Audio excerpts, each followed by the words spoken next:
ஒரு interesting tweet ஒன்று பார்த்தேன், Azure DevOps ரோட் மேப் அப்படின்னு சொல்லிட்டு. ஸோ இந்த ரோட் மேப்பில் வந்து 7 வீக்ஸ்க்கான ரோட் மேப் கொடுத்துருக்காங்க. அதில் பெர் வீக்குக்கு 5 டேஸ்ன்னு அவங்க கணக்கெடுத்து இந்த ரோட் மேப் கொடுத்துருக்காங்க. ஸோ இன்ட்ரெஸ்டிங்காக இருந்துச்சு. நான் அதில் என்னென்ன கவர் பண்ணியிருக்கேன்னு பாருங்களேன்.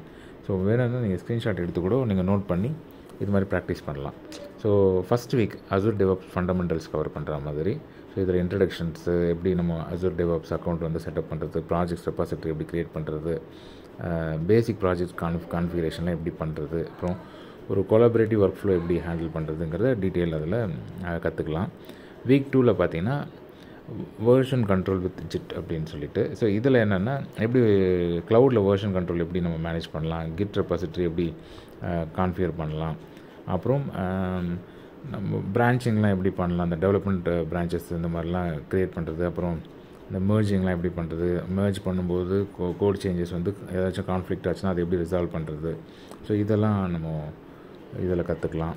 அடுத்து கண்டினியூஸ் இன்டெகிரேஷன் வீக் 3ல். ஸோ இதில் என்னென்னா ஒரு பில்ட் பைப்லைன் வந்து ஆட்டோமேஷன் டெஸ்டிங்காக எப்படி நம்ம கான்ஃபிகர் பண்ணலாம் அப்படின்னு சொல்லிட்டு இதில் கற்றுக்கலாம்.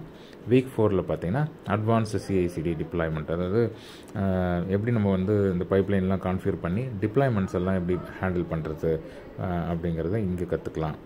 வீக் 5ல் பார்த்தீங்கன்னா இன்ஃப்ராஸ்ட்ரக்சர் ஆஸ் கோட் அப்படின்னு சொல்லிட்டு, அதாவது பார்த்திங்கன்னா ஸ்கிரிப்டிங் யூஸ் பண்ணி இன்ஃப்ராஸ்ட்ரக்சர் வந்து க்ரியேட் பண்ணி டிப்ளாய் பண்ணுறதுக்கு யூஸ் பண்ணுறதுக்கு. ஸோ இதை வந்து டெராஃபார்ம்லாம் யூஸ் பண்ணி, பவர்ஷெல்லாம் யூஸ் பண்ணி ஆட்டோமேட் பண்ணுற ப்ராசஸ் வந்து வீக் 5ல் கற்றுக்கலாம். வீக் 6ல் பார்த்தீங்கன்னா, ஸோ இப்போ அப்ளிகேஷனில் இவ்வளோ ப்ராசஸ்லாம் பண்ணிட்டோம், அதை லான்ச் பண்ணியிருக்கோம். இப்போ அதில் வந்து சில பக்ஸ் வர்றது எப்படி அதை யூஸ் பண்ணுறாங்க அப்படின்றத பார்க்கலாம். பக்ஸ் வர்றதை எப்படி மானிட்டர் பண்ணலாம் அப்படிங்கிறதெல்லாம் வந்து அப்ளிகேஷன் இன்சைட்ஸு அதெல்லாம் யூஸ் பண்ணி நம்ம அனலைஸ் பண்ணலாம். லாக்ஸ் எல்லாம் வச்சுலாம் அனலைஸ் பண்ணலாம்.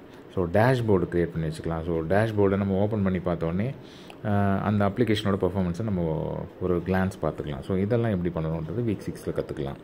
வீக் 7ல் பார்த்திங்கன்னா அட்வான்ஸ்டு டெவாப்ஸ் அண்ட் ஆப்டிமைசேஷன். இங்கே வந்து எப்படி வந்து இந்த ஸ்கேல் அப் ஸ்கேல் டவுன் ப்ராசஸ்லாம் எப்படி பண்ணுறது, இன்னும் வந்து அந்த சர்வர்லாம் எப்படி ஆப்டிமைஸ் பண்ணலாம், இன்னும் வேறு என்னென்னலாம் கான்ஃபிகரேஷனில் ட்வீக்ஸ் பண்ணலாம் அப்படிங்கிற இந்த அட்வான்ஸ்டு டெக்னிக்ஸை வந்து வீக் 7ல் கற்றுக்கலாம். ஸோ இது இன்ட்ரெஸ்டிங் ரோட் மேப்பாக இருந்துச்சு. ஸோ இது உங்களுக்கு யூஸாக இருக்கும் அப்படின்றதுக்காக நான் இப்போ ஷேர் பண்ணியிருக்கேன். தேங்க்யூ ஃபார் வாட்சிங்.